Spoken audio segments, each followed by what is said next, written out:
Welcome to Sheela kitchen అండి. ఈరోజు ఈ చేపలు ఫ్రై అయితే చేశానండి. ఇది వచ్చేసి పాంప్లెట్ చేపలు, చాలా టేస్టీగా ఉంటుంది.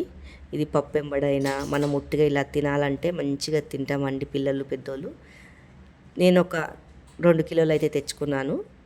4 ఇలా కాట్లు పెట్టుకొని అయితే తెచ్చుకున్నానండి ఫ్రైకి.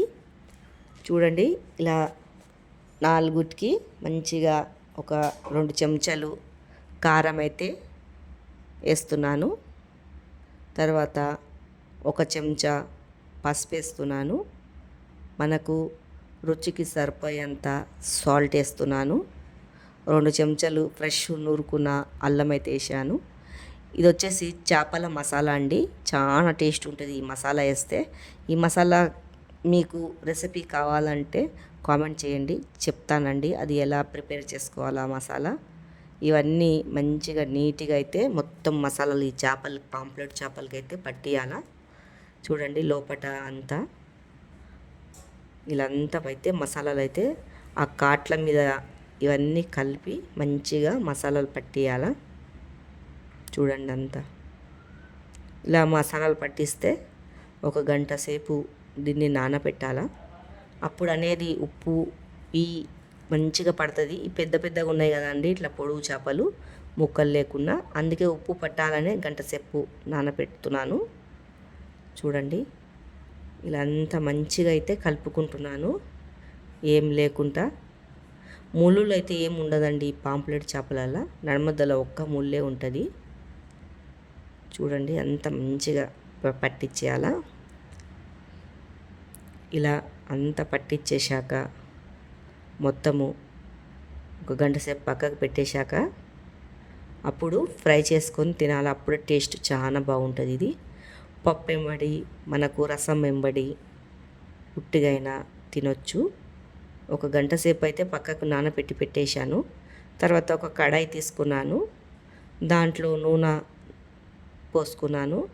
పెంక మీద అయితే ఫ్రై అయితే చేస్తలేను, ఇట్లా కడాయిలో చేసుకుంటున్నాను. నూనె ఎక్కువ వేసి పకోడీలాగా బాగా అవుతుందండి ఇది.